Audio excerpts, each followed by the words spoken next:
Hello everyone, this is John from Incendium D&D.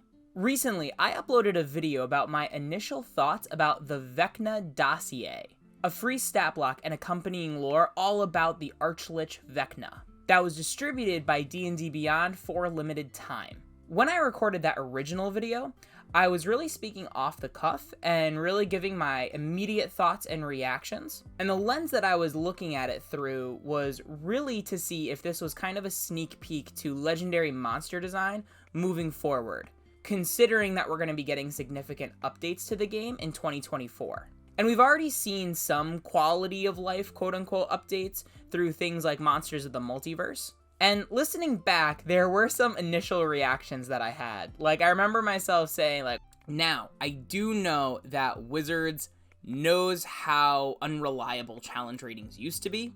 That being said, they've definitely streamlined a lot of their stat block action economy. This is like a true CR26 creature. And to be honest, at the time, I thought it was a decently powerful creature. That being said, in light of some recent potent arguments, I've actually changed my mind. So before tumbling too far down the rabbit hole, I do want to make the kind of lesson or theme of this video clear.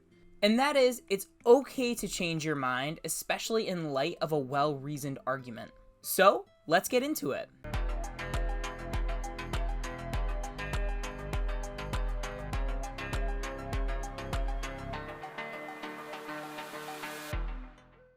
Shortly after I recorded my own video on the Vecna Dossier, one of my favorite D&D tubers, Treant Monk, uploaded his own, and to say the least, it was a bit critical of the new design. Vecna has now taken 298 points of damage. Alright, now it's Vecna's turn. Wait, Vecna's dead. Well, the first thing is, 18 is an extremely low armor class for this guy, and he doesn't even have the shield spell. And he's supposed to be this Archlich, and he hasn't even learned the shield spell. I'd be looking at maybe armor class 20 with the shield spell, or maybe armor class 22 or 23 without. And then hit points, 272, it's too low. He should probably have 400 hit points or more. His dread counterspell is useless because they don't cast any spells. And again, these are not super optimized characters. In fact, they're hardly optimized, just the basic stuff. But also, let's just compare Vecna to other challenge rating 26 creatures. I couldn't find a single challenge rating 26 creature without legendary actions except for Vecna. Vecna's the only one, so any other creature, at least after the first fighter went, would get a legendary action. His main point was that with limited optimization, Vecna could be taken out potentially before he could even act by 2 arcane archers, which we know pretty much universally is not one of the best fighter subclasses available. Now, to give myself some credit, this was something that I lightly hinted at. What I think is interesting about this is that he's really strong against enemy casters, and I think this is a case where if you've got some strong martial characters, especially ranged martial characters, this could be pretty good. I still maintain that Vecna has the potential to be a really nasty boss fight if you're coming in with a lot of spellcasters, or if your primary damage dealers are melee. And after reviewing Treant Monk's explanations and the stat block, I really think the primary issue has to do with his armor class and his hit points. One of the best points that I saw made is that even with minions, if you have some ranged damage dealers targeting Vecna, really it's the likelihood for them to hit and how much damage they can pump out that would determine how quickly he goes down. And given that his AC is only an 18, even though originally I was like, wow, 18 is really high, just looking at the math done out for a level 20 character, it's definitely not high enough.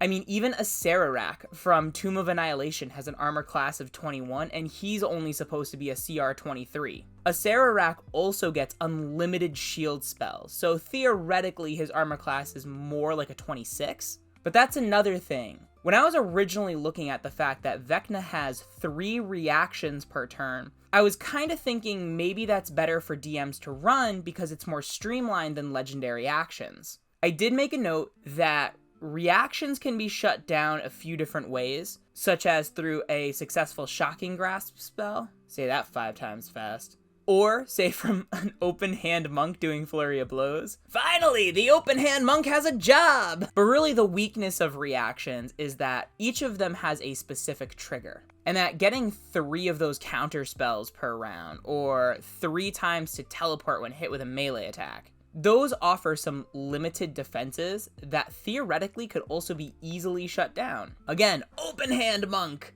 Whereas legendary actions allow a creature to be a little bit more proactive. So to be honest, as a DM, a lot of times if I'm mistracking something for a stat block I'm running, it's usually those legendary actions. So while originally I was like, oh, this is an interesting design direction, mostly because I was wondering if it would be more streamlined and easier to run, it does make the creature much more vulnerable when compared to its peers. Overall, I think I ultimately agree with Treant Monk here. After considering his argument about armor class, hit points, and the lack of legendary actions, I do think that this creature is underpowered, especially considering the fact that this is supposed to be one of D&D's gods. It was a great reminder to me about being open-minded to other people's viewpoints and arguments, and also that I have a lot to learn when it comes to taking a look at the mechanics of certain creatures or subclasses. So now I want to hear your thoughts. Do you also agree that Vecna is underpowered?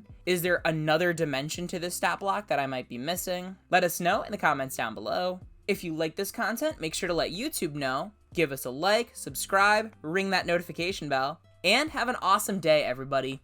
Bye-bye now.